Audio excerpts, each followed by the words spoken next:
agnostics, long-haired weirdos, short-haired weirdos, vandals, hooligans. The government, hug the government, love the government, hug the government, love the government, hug the government. Welcome to The Politics Guys, a place for bipartisan, rational, and civil debate on American politics and policy. I'm Michael Baranowski, a professor of political science at Northern Kentucky University. I'm joined today by my conservative counterpart, Cleveland area attorney and defender of freedom, Jay Carlson. Hey, good morning, Mike. Hey, Jay, how are you doing this morning? Oh, I'm all right. I just want to say, McConnell didn't trip; he was pushed. Oh, that's good. All right.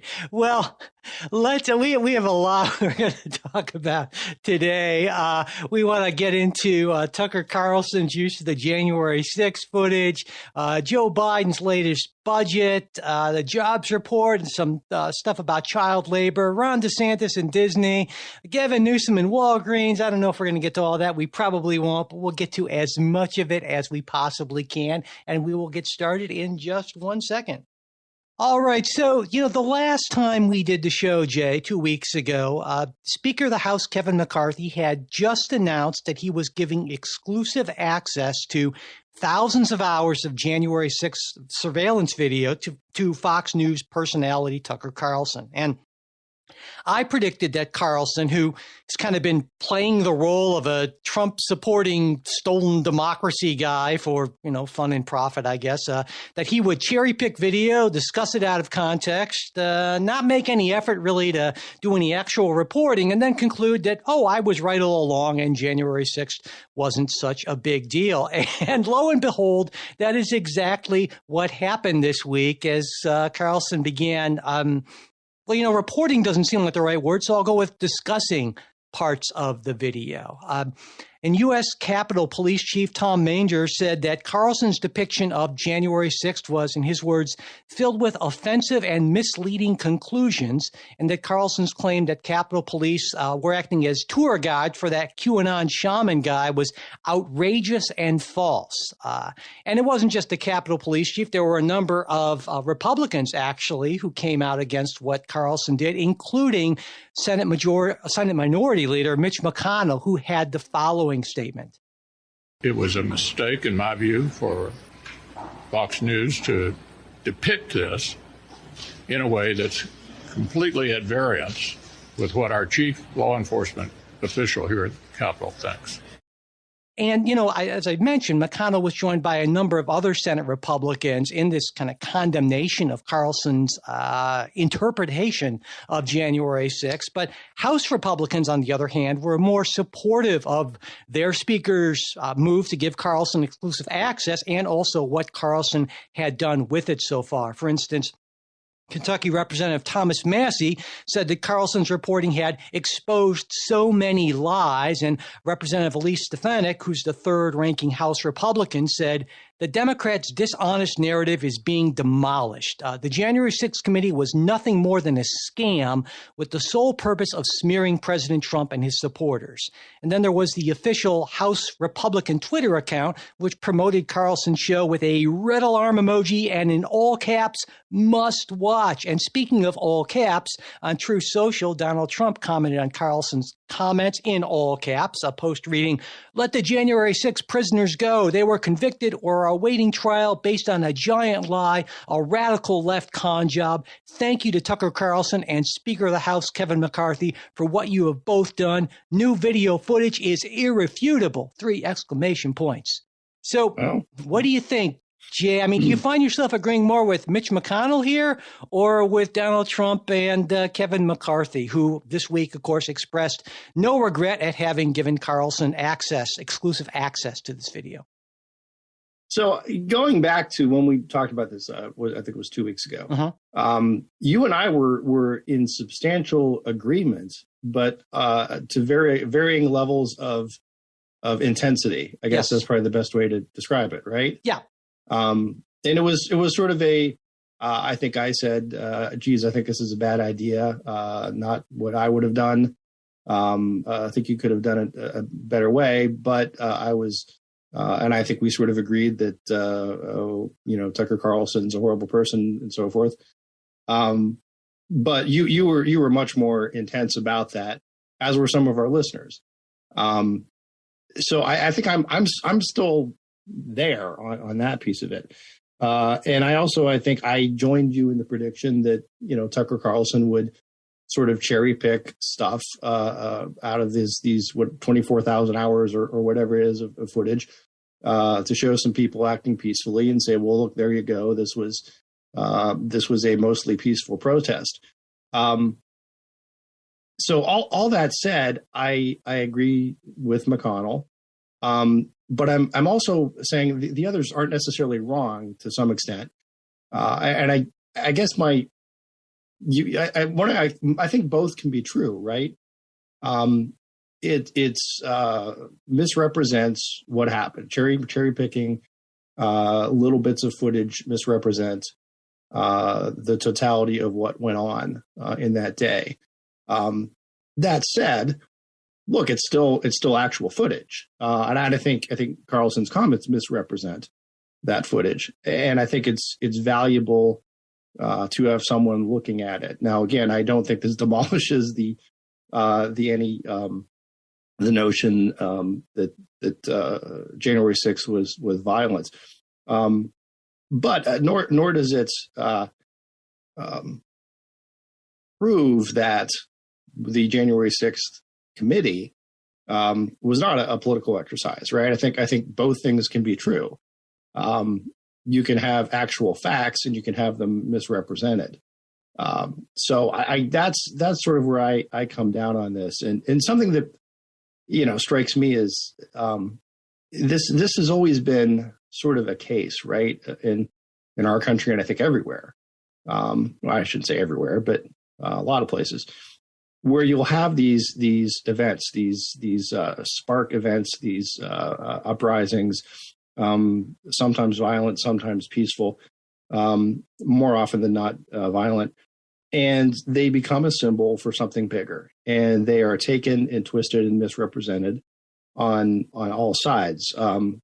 As a scholar of early America that you know me to be, one of the biggest pieces of propaganda that was put out there in support of American resistance to the British and eventually independence came from Paul Revere, who did a silver engraving, because that's what he did, he was a silversmith, of the Boston Massacre, which most historians agree is a complete and entire total misrepresentation of what actually happened during the Boston Massacre. Yet but that doesn't mean the Boston Massacre didn't happen.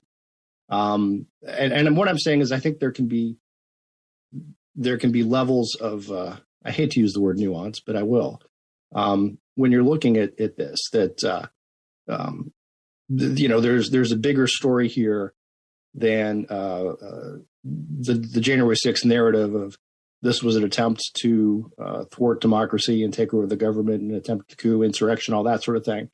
And certainly this also be at odds with Tucker Carlson's, these were just peaceful sightseers. Right. I certainly, And I said a lot of stuff there, but. Well, I think that reasonable people can certainly disagree as to whether or not what happened was an attempted insurrection. I would argue that there were some people, like some of the Proud Boys folks, who definitely intended. I was going to say there are different motives for different people. But I also think it's important to not fall into what's sometimes called false equivalence, saying that, well, the January 6th committee, they were political and Tucker Carlson's political. So, it's all just political. And I think there are distinctions to be made, and important distinctions of degree. And so I don't think you're necessarily saying that, right? Or maybe you are. I don't know. Right. No, that's sort of exactly what I'm saying. Okay. So you're saying that there's really no look at, yeah. You're saying there's really no distinction between what the January 6th committee did and what Tucker Carlson did? No. I'm saying there is a distinction. Okay. That's what I thought. I think. Yeah. What I'm saying, here's the thing. I'm saying you can come to the conclusion that the January 6th committee was a political exercise aimed at hitting Trump and his supporters, rather than one at gathering historical evidence. Well, it can be both. I mean, right. You're not saying it's entirely that, right? But I'm saying that the Tucker Carlson footage doesn't change that one way or the other. It doesn't, Sure. nor does whatever if the committee was politically motivated change the fact that Tucker Carlson would seem to be misrepresenting the larger piece of what happened on January 6th. Yeah, and I think it all comes down to ratings, of course, and that's what Tucker Carlson wanted, and that's what he got, right? I mean, ratings that he attracted somewhere around an extra 800,000 viewers this week over last week. Yeah. So, I mean, so just get curious. Did you watch it? I saw parts of it, and I was conflicted because I realized that was watching the entire thing was playing exactly into, what he wanted, right? And so I watched enough of it to get a sense of what he was saying. Just like, a while ago when he put together that multi-part segment about how January 6th was a FBI false flag operation sort of thing. I'm not going to watch that whole thing too, because I only have so many hours in the day, and absolute garbage by some thirsty, sad, horrible human being. I'm not going to spend time doing that, so enough to get the gist, I think. And I think that's how a lot of people felt. But I don't know. Did you watch it? No, I didn't. And it wasn't a matter of I deliberately chose not to watch or boycott it, or I think I just had something else going on. And honestly didn't know that was when they were airing it. And but I mean, thinking back when knowing we would have talked about this, I probably should have. But well, I don't think so. So again, what I'm saying is largely secondhand. Yeah, I think I think we need to keep in mind, this kind of ties in with what we've learned in this last week from the Dominion Voting Systems lawsuit and the discovery documents, and that we've seen. Yeah. The stuff that Fox News people, including Tucker Carlson, right, saying in private. He passionately hates Trump. Well, you wouldn't know it, right? And, I think Jonah Goldberg had a good comment on this. He said this week, Tucker knew that Trump and Trumpism is corrupt, but because he fancies himself the leader of his own little nation, a Belarus to Trump's Russia, he couldn't admit it publicly. And I think that's, Fox News organization is, you can say, okay, MSNBC, other mainstream news organizations, are they biased? Yeah, absolutely on the editorial side. But Fox, when you have the Fox News president saying of one of their folks, "Wow, North Korea is more subtle in their messaging." I mean, this is a thoroughly corrupt they're an infotainment organization. To call them news, and they had the Hannitys and the Ingrams and the Carlsons inveighing against the news side of things, saying, "Oh my God, we're going to lose our audience. We can't possibly tell them the truth because that's not what they want, because they're of course fragile little snowflakes who can't handle the truth, and so we don't want them to go to Newsmax or OANN or whatever it is." And so again, certainly I agree that other news organizations have their problems, but Fox is impressively corrupt, I got to say. So I would say I think there is a weird dynamic, and to me this has actually been fascinating, seeing what's come out of the discovery of the Dominion case, because on the one hand it would tend to show that one, there is a division, a schism, if you will, between the news side of Fox News and the personality-driven primetime, the popular stuff. Yeah. Yeah. Well, again, and that's weird because, like I said, I that's the stuff that I watch Bret Baier, but I don't watch the other stuff. Sort of and again, it's not a matter of I'm refusing to watch it or I'm boycotting it or I'm something or other. It's more just it just doesn't do anything for me. You know what I mean? But I think that's interesting, and I don't know that you see that at other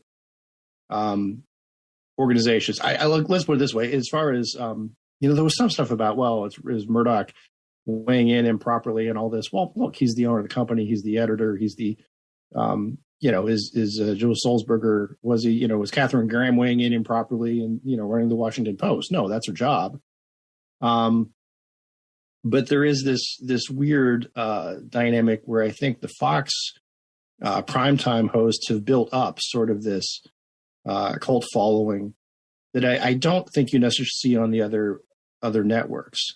I could be wrong, right? I suppose think Rachel you're right Maddow about has that. her people To a greater extent, on but Fox, I don't see it as Yeah, and I think it was Ken and Trey talked about this a while back, saying that, boy, if ever there were a good case to be made for a great defamation lawsuit, it just seems like this seems to be pretty solid. I think they have a decent shot, certainly, and also makes me wonder. You would think at this point, Jay, that people would have the sense to not. I would not send text. I don't know what they're thinking. I mean, is it just me, or do they feel like they're above the law, or somehow that I don't get it? Because I would never put stuff like that in a text message. I just don't. You know what I'm saying? Oh, I completely get it. Absolutely get it. Is that I think guys like Tucker Carlson and Laura Ingraham and Look, I mean, Laura Ingraham clerked for the U.S. Supreme Court. She's no dummy. Exactly. These aren't dumb people. My sense is, privately they sort of, obviously privately they've been rolling their eyes at a lot of this going on, but they play a role on these shows, and it's a role they've sort of chosen to play. And so I mean, in fairness, I think sometimes I play a role like on this show, right? I mean, I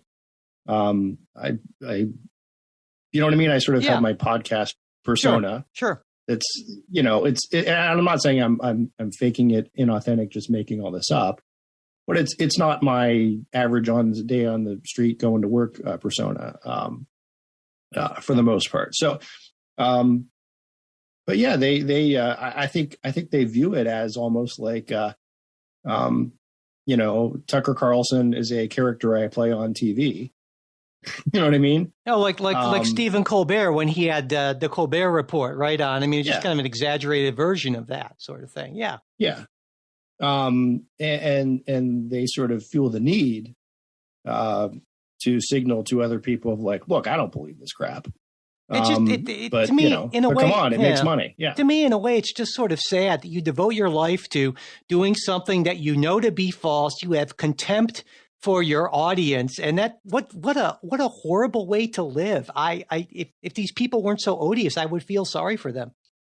We should work in a law firm, Mike. No, and maybe this is again maybe a little thing of listen. You don't love every client that you're hired to represent, but you go out and you make the best case for that client that you can. Now, I would say law is a different sort of profession venue than journalism, right? It's very much baked into the job description and the way the system works. That you're sort of required. You know what I mean? To put your best face on things that don't look might not look good. Journalism, on the other hand, is supposed to be an exercise in more getting the truth. Now, you could make the argument that I think, look, they're acting as provocateurs. Yeah, well, of course, right? Yeah. They're just putting this out there. Because it's important to get the discussion started. It's important that this be out there. They are a little, on the one hand, you could say, I think to me, the bottom line is if Tucker Carlson, Laura Ingraham, and Sean Hannity just vanished from the airwaves entirely, I think the world would be a better place. Whereas if you vanished from the law firmament, such as it is, I think the world would be slightly worse because you actually do something that is socially valuable. Whereas these folks are just horrible parasites, and you're not a parasite. So and I think that's. I appreciate that. I'm gonna put that on whatever. Not a parasite. When I publish something, a book blurb. Good. Yeah, Mike Baranowski says, not a parasite. Talk about a ringing endorsement. Yeah. All right.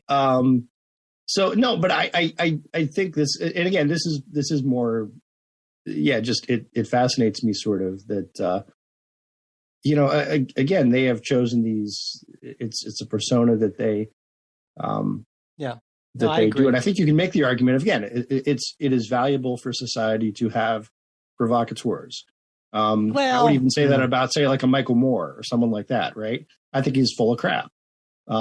Is there value in having that voice out there? I disagree. Just because a stopped clock is right every so often. I think I disagree, at least to a certain extent. I feel that it's valuable to have a loyal opposition. It's valuable to have radical voices on both sides to a certain extent, but to have cynical hucksters who know what they're saying and doing is wrong and have no concern about the truth and are only interested in making a buck and power and fame. No, those folks, they serve no valuable Should their purpose. motivation matter? Well, I That's think more of a it does, philosophical because when you question, have right? people in the marketplace of ideas who are making a conscious decision to push ideas they know are false in a very cynical and calculated way, yeah, I think that just does nobody any good, because there are also people who honestly believe in things and push. And so, yeah, I think when you have more bad information being pushed into a system, you're going to end up with worse results. So, yeah, I think absolutely. So there's room for. Let me make this argument. Okay. And this goes to, so a lot of folks in the mainstream media decry this as Tucker Carlson's putting out misinformation and so forth, which that strikes me as, well, I don't think it's misinformation. He's mischaracterizing information that he's putting out there. But I think there's value in the video being released and the video being shown. That value, you can say it's a really great value, or maybe, hey, this lends a little bit more historical depth, nuance. It just gives you the inside view of what happened. I mean, yeah. But there's value in that, and but for Tucker Carlson, would that video have come out? Absolutely. If so? that would have been released to, say, the Wall Street Journal or some responsible conservative organization, absolutely, there's no question in my mind. Bottom line, Tucker Carlson is just a worthless parasite who's wealthy and powerful and just makes me want to throw up.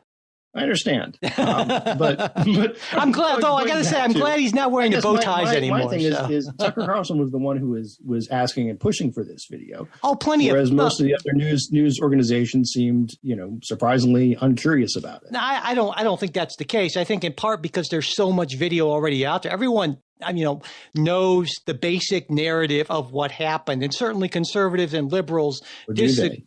Yeah, of course they do. There was so much video. And anyway, Tucker Carlson. Well, now let me go back to one more thing. Because we talked about this months and months ago, when the video came out of the woman who was shot by Capitol Police. Again, that video, when I saw it, that is a very different picture than what I had in my mind when the incident was described to me by other press. You know what I'm saying? That was different, and it called into question some of the reporting. And so that's why I think but for these voices of dissent, who, whether they're driven by profit or something else. I hear what you're saying, but there are voices of dissent that are trying to be honest brokers that care something about the truth, and then there are worthless parasites like Tucker Carlson and Kevin McCarthy had a choice. He could have found plenty of voices of dissent on the right who were not horrible human beings, who care something about the truth, who are at least somewhat respectable and aren't, like I said, awful people. But he chose not to do that. He chose to give this to Tucker Carlson when plenty of other folks would have also done a similar thing, though, of course, their stage wouldn't be as large because, Tucker Carlson is Tucker Carlson. And for better or worse, I'd say not for better, but for worse, Tucker Carlson is the most powerful conservative voice in media right now. Present company excluded. Well, yeah, of course. Of course. All right. Let's move on to something entirely different. Late this week, the Biden administration released its proposed fiscal year 2024 budget, which will begin in October. Presidential budgets, of course, almost never become law, even when the president's party controls both chambers of Congress. But, they can give us a sense of the president's priorities and sometimes in some areas at least serve as a starting framework. And Biden's budget came in at $6.8 trillion. That's around $1 trillion more than his $5.8 trillion request for this fiscal year and $600 billion more than the $6.2 trillion that the CBO projects federal outlays will be this year, or just under a 10% overall increase from what spending looks like it's going to be this year. Now, Biden's proposal includes a 3.2% increase for defense spending, 7.3% more for non-defense spending, also around $3 trillion in deficit reduction over the next decade through tax increases on the wealthy. There's this proposed so-called billionaire minimum tax of at least 25% on income over $100 million, an increase in the corporate tax rate from 21 to 28%. As well as changes that would bolster Medicare, which, by the way, the Medicare trustees say will be insolvent in 2028, and Social Security, which the CBO says could be insolvent in a decade or so, absent any changes to that program's funding model. And none of the proposed tax increases would be on households with an income of less than $400,000. That's been a Biden kind of talking point since the campaign. And the total amount that would be raised for these tax increases over a decade would be somewhere in the neighborhood of around $5 trillion. So, Jay, any surprises here? And what does this budget tell you about the Biden administration's priorities? I think it's sort of what I expected them to be. And it's if nothing else, look, this is a big tax and spend sort of blowout, including things like a wealth tax that's built in, which I think is almost certainly unconstitutional. Well, it's an income tax actually, but because it's on income, not on wealth. Well, no, it's on increases in your net worth. No, it's a tax of at least 25% on income, not wealth, over $100 million. Because you're right, a wealth tax would be unconstitutional, but the way this is structured, it is not a tax on wealth; it's a tax on income. Right, but the wealth, and I'm reading this, would include all of their income, including appreciated assets. Right, and then, now whether or not that would be, if you're making an argument about whether that falls into income or wealth, maybe that's another issue. But the way it's not structured on net wealth. In other words, it wouldn't be taxing savings and other things like that. So, right, but it would tax appreciation and would tax unrealized gains. Right. And so you can make an argument as to whether or not that would, but what I'm saying is that isn't necessarily on the face of it unconstitutional. You could make that argument, which I guess you're making. Right. Okay. And I will. Yeah. All right. Fair enough. when the time comes. Gotcha. But besides even if we're constitutional, I think it's terrible policy. To tax people on unrealized gains. You are essentially charging them money for money that they do not have in their pocket, that could evaporate the next day. And obviously that is a disincentive in terms of where you put your money and how you invest. I guess the other piece that strikes me, and there's a lot to talk about on this, is the idea that these tax increases will shore up Medicare. And I don't, if you look at the numbers, the spending still far outpaces the revenue that is supposed to come in on that in over the long run. If you look at in other words, it pushes back the insolvency date. It goes back to sort of what the Republican talking point would be: is it's the spending, stupid, and you can't necessarily tax your way out of these things. The other thing I'd always throw out, this is just kind of my old, usual caveat, is when you're looking at increased tax revenues, it's one thing to predict them, it's another thing to collect them, because people will change their behavior, and especially people who are millionaires or billionaires and have lots of options of places to park their money, put their money. in order not to be taxed. So that's my quick overview. I would say obviously this doesn't go anywhere in the Republican House. I don't think it would get through the Senate as currently constituted. Yeah, agreed.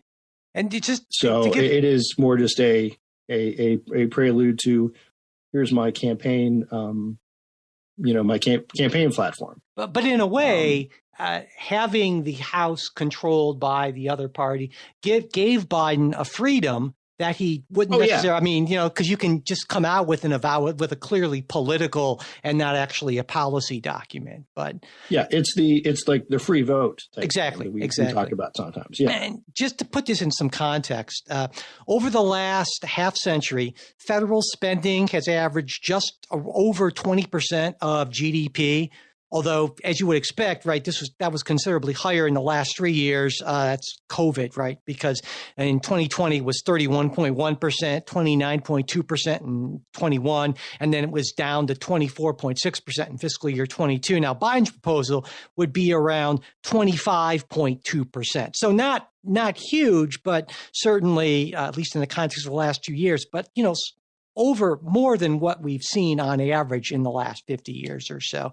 And if you take comparisons to other countries, it becomes a little tricky because typically what they include is total government spending, which means, state and local as well and so forth. But if you include all government spending, the U.S. is right around 45% of GDP, which puts it kind of like 12th lowest of the 33 kind of most advanced economies in the OECD. So as you might expect, Jay, you won't be surprised at this. France is number one at 59%. And the U.S. 45% is right around the OECD average. So in other words, it's not like if you look at overall government expenditure, which I think you can argue is the best way to look at it, we're not super high, we're not super low, we're kind of, right in the middle there.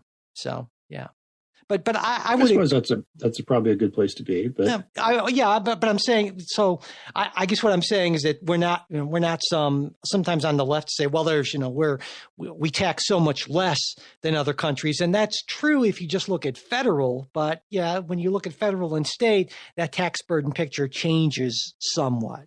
So I wanted to point out, but it's also not like Biden's budget is this, even though it is a political document, not like it's just this crazy amount of spending by any kind of standards that some on the right would paint it to be if you take a look at, historically. So yeah, but you're right. I mean, it's not like it's going to go anywhere. I would expect that Republicans would want more defense spending and considerably less non-defense spending. This idea that we'd only have 3.2% more for defense spending, that's not going to fly. Neither party's going to be interested in that.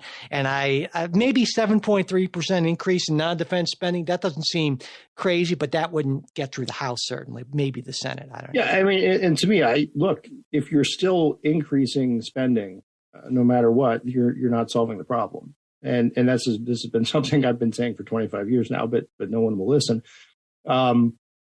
Right? I mean, when's the last time we've actually really, really, really had government cuts? Not just cuts in proposed spending or not just cuts in the rate of spending growth, but actually rolled back. And I think this is one of those, it's the third rail type of issue. Well, right? And that's what the Freedom Caucus... Entitlements take up the, other people have said this before, the United States government is in many ways a nuclear armed insurance company. And I would say that's a good thing.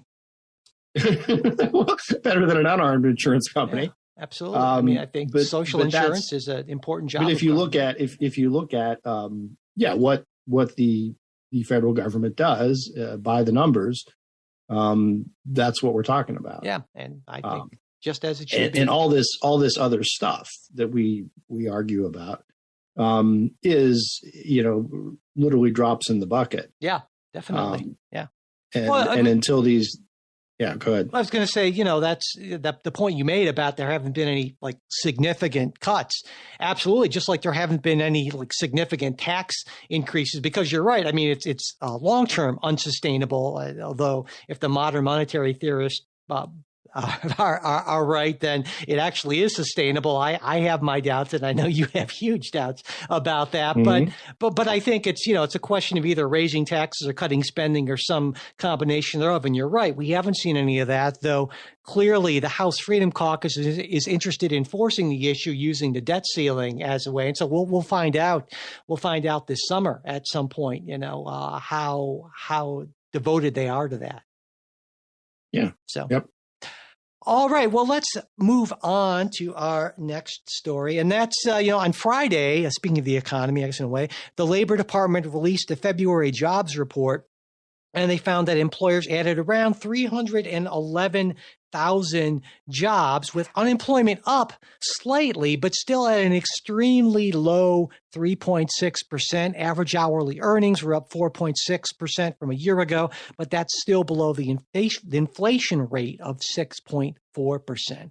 And to put that 3.6% unemployment rate into context, the average monthly unemployment rate over the last half century has been 6.2%. So considerably higher than we're seeing now.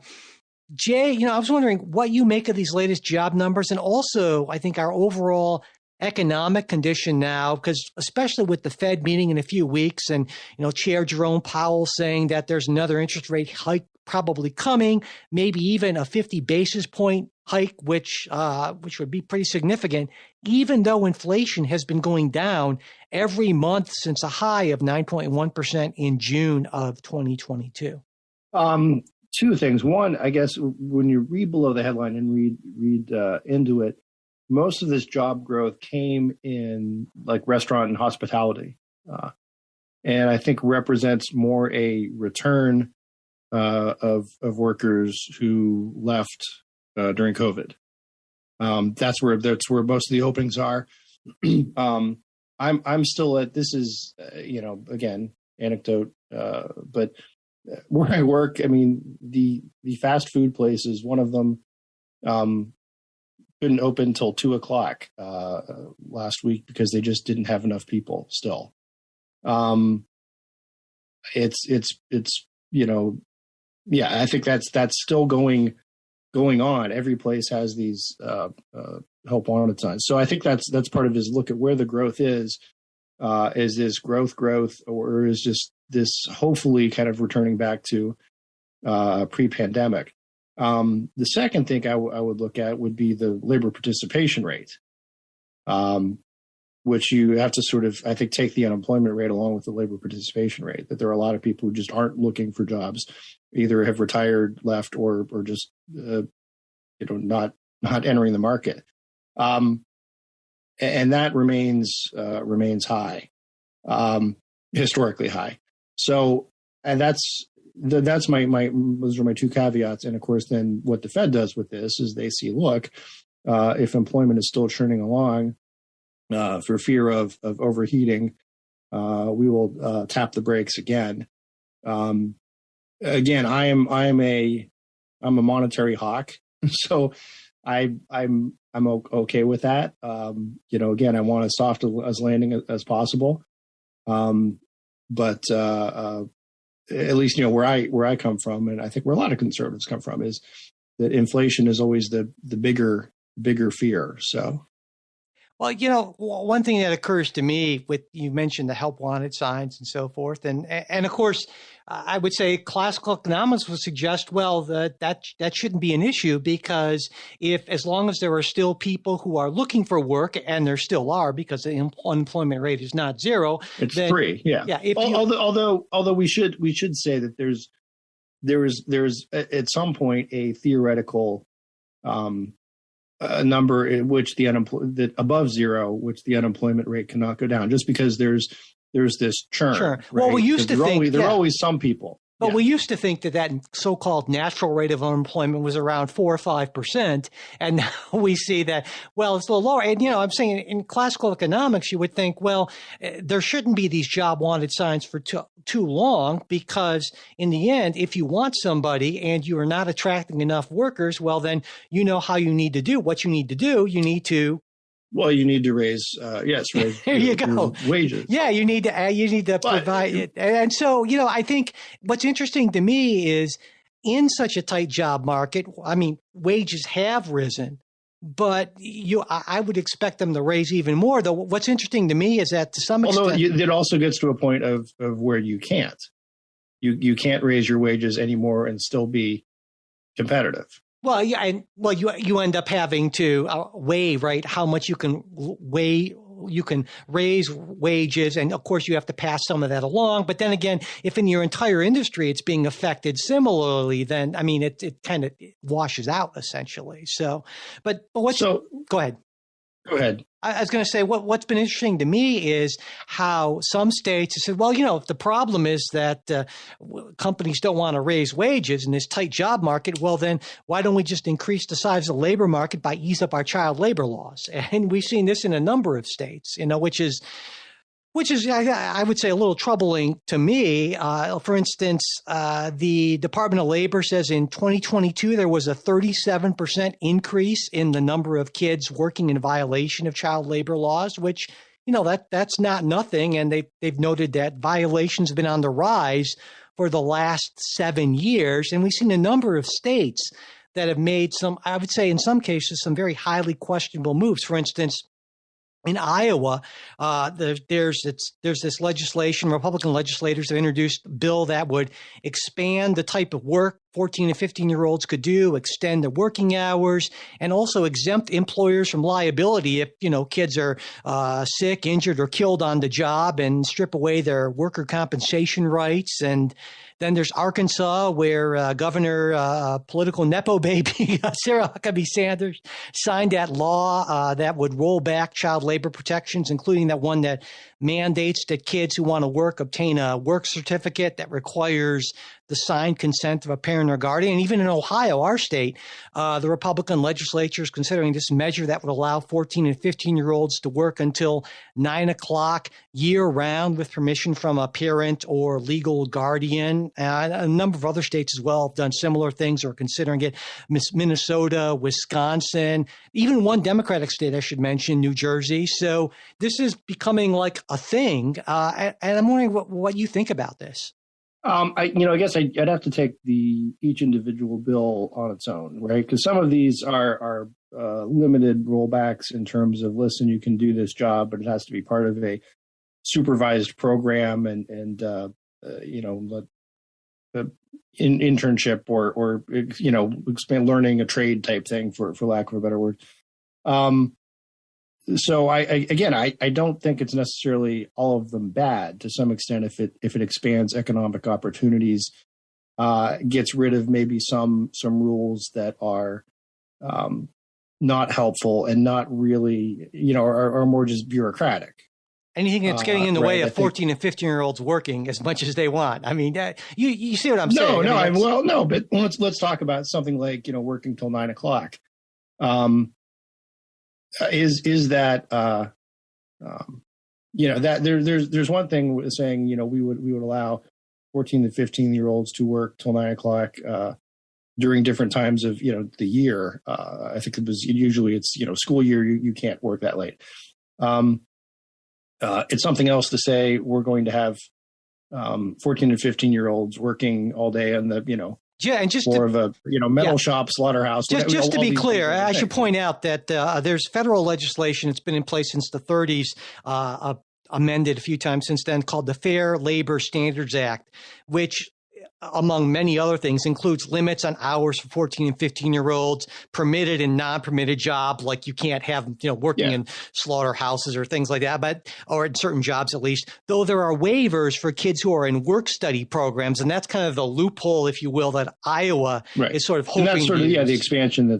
Exactly. And currently, federal work hour limits for 14 and 15-year-old kids are no more than 18 hours per week when school's in session, no more than 40 hours per week when school isn't in session, and there are also those hours, late hours things that you mentioned as well. So there actually is federal legislation that states, of course, because of preemption, that states can't have more lenient rules than those federal rules.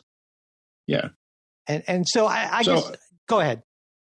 So I guess that's sort of to some extent, look, they're not going to unwrite the Federal Child Labor Act rules. So yeah, I would review each on its own merits, but it does point to something about, well, where all the adults have gone. Well, yeah, I think, but I also think that a lot of the adults are saying, like, if you want me to work, I need a better wage, and I don't think that's an unreasonable thing. But I think the other thing, and this is something I've been harboring for quite a while. In some states, pandemic benefits are just now coming to an end. There are still states that have, prohibitions on foreclosing or on evictions and so forth. So there are increased SNAP benefits, right, that have been going on throughout the pandemic. There have been tremendous. There's what I'm saying is the government has put in a floor, which means that companies are now not competing against each other for having someone to work, but there is the choice of making of, well, I can make or survive on X number of benefits without having to get a job or go to work for at least for a while. Versus going to work. I think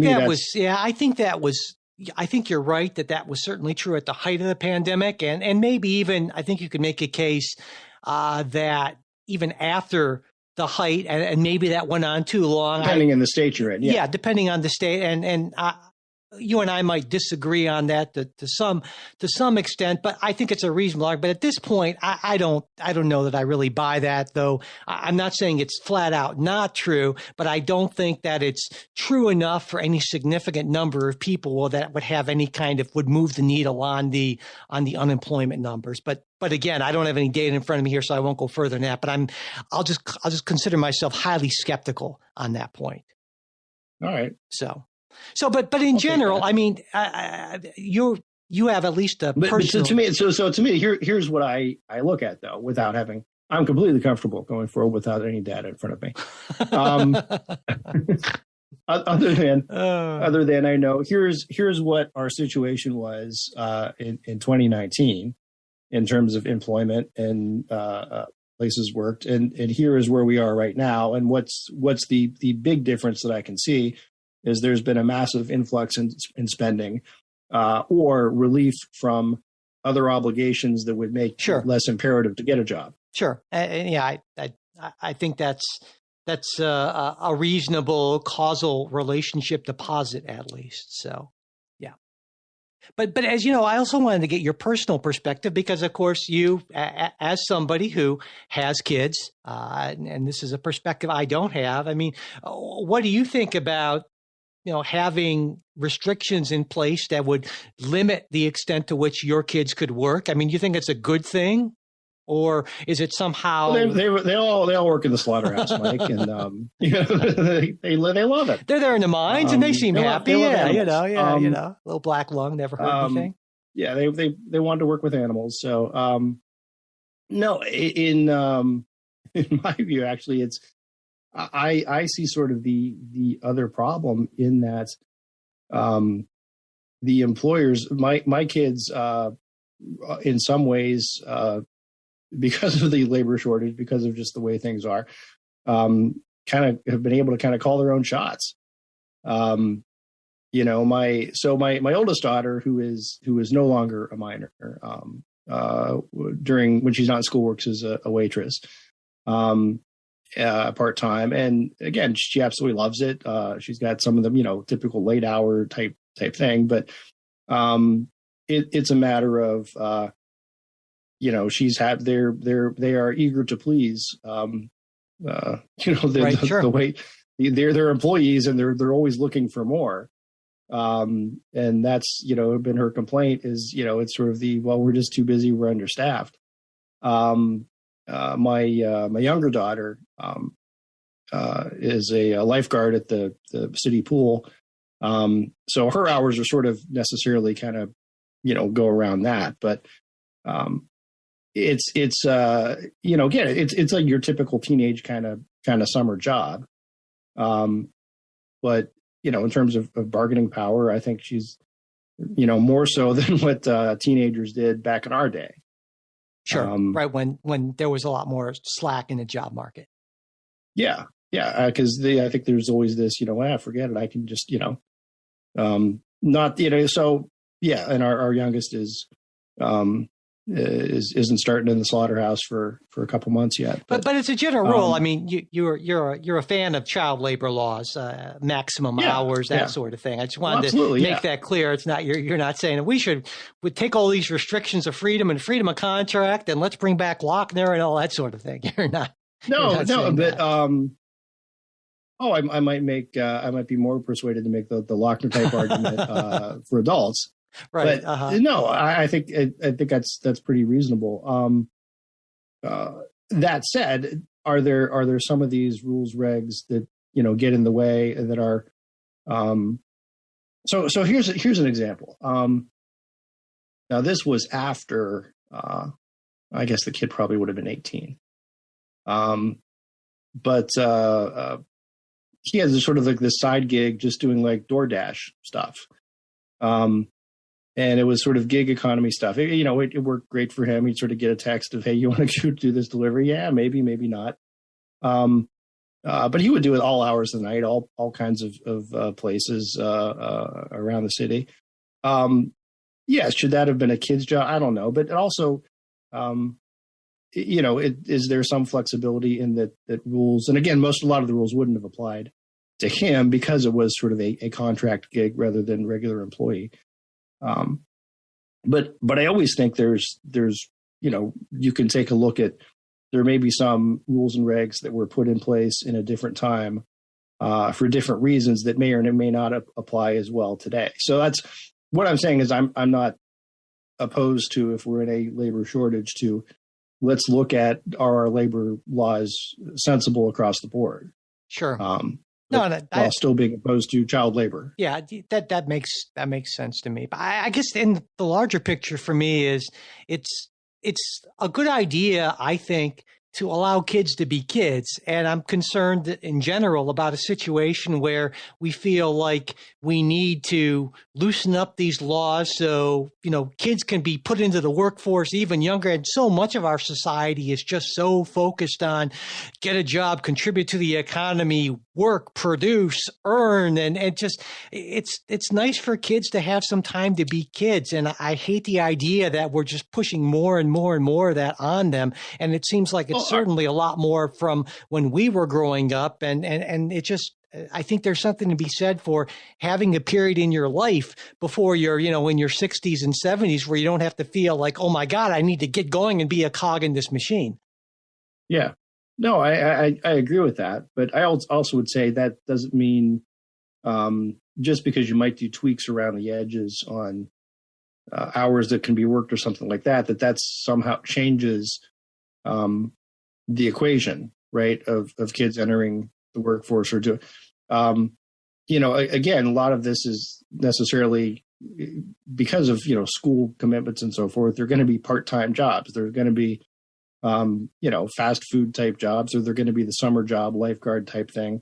So I don't think that, what I'm saying is I don't see there's a ton of pressure for high school kids to say, hey, look, I'm going to quit school and go work at the slaughterhouse. But I think part of it. I certainly went to high school with some kids who would have been like, this is the best thing ever. But I think part of it is sort of, if you will, saving kids from themselves. Because if you have that opportunity to get, say, like 10 more hours a week, and you're like, wow, that's a lot more money I can be earning. And sure, I'm still going to school, but maybe you don't have as much focus, as much energy. I mean, I see this at the college level all the time, where we have kids who are just, they, by necessity, right? They're working one, sometimes, several jobs, and they're there, but they're not doing as well as they could be. And so what ends up happening is they shortchange their long-term prospects for some quick money in the present. Sometimes they're forced to. And that's just I think it's a really bad situation. Yeah. Well, and there was also, though, you and I grew up at a time and in places where there was still a not insubstantial number of people who said, why the hell do you need to go to college? Why don't you go get a job in the mill like a real man? Sure. Yeah. Right. At least where I'm from. But there's more of that now. In fact, in a lot of colleges, we're seeing declines in enrollment because there are all these jobs out there, and people saying, well, why should I go and spend 4 years or more and spend all this money, rack up all this debt when there are jobs just everywhere, essentially. And but as you point out, there are other factors in that equation, as opposed to just the job versus college. One being cost, one being time. Yeah, absolutely. There, just a whole lot of other reasons. Which is why free public college for all is a fantastic idea, right? But is it though? I mean, because I would argue it the other way, that college isn't for everyone. No, Some absolutely. people don't want to. Yeah, absolutely. And if there are a whole lot of people who could make a whole lot of better living learning a trade, being a plumber rather than gender studies / barista. Well, that's why when we talk when we talk about college, it's really more kind of advanced education, if you will. And I think that there's no reason why that can't be in the trades or other vocational sort of things, as opposed to your traditional sort of, liberal arts sort of education type of thing. Right. So that I think, to me, the point is making sure that people have the ability to become a part of the economy, if you will, to earn a decent living without having to take on a ridiculous amount of debt. Yeah. And whether that's at Oberlin or whether that's at, Bob's School of Small Engine Repair, hey, that's either way, whatever, it takes all kinds. All right. Well, there's a lot more that I really want to talk with you about, Jay. Some culture war issues, maybe Ron DeSantis and versus Disney around 37 or something like that. But also, Gavin Newsom versus Walgreens. And I want to get your take on CPAC, and also definitely, I've been so excited this week. I definitely want to talk about the after school Satan Club. We didn't have one of those at my school. But we're out of time on this show, but we're definitely going to get to all of that in the midweek show. So if you are not a supporter, you'll hear all that. You can hear all that on the midweek show. I hope you'll consider becoming a supporter if you're not. Like I said, you get that entire ad-free midweek show, ad-free versions of everything else we put out, as well as other stuff at various levels of support. Check it all out at patreon.com/politicsguys. And if you'd like to support us some other way, we're at Venmo at Politics Guys. You can also support the show through PayPal, and you can find all of our support links in the show notes, as well as at politicsguys.com/support. And if you'd like to get that midweek show, but you're not in a position to financially support us, just send me an email. I'm at mike@politicsguys.com, and I will get that set up for you. And whether you're a supporter or not, leaving reviews and ratings on whatever podcast app you choose really helps us out, as does sharing episodes on social media. And as always, we love to hear from you. You can reach us at mail@politicsguys.com. There's our Discord channel for supporters, which is always fun and interesting. And we're also on Facebook and Twitter, and you will find links to all of that in our show notes. And finally, as always, a very special thanks to our fantastic executive producers, Bruce Johnson, Wilma Moreno, Andra Masker, Daniel Toe, Ryan Beasley, and Don Oglesby. We'll be back with a new episode for you next week. We hope you'll join us.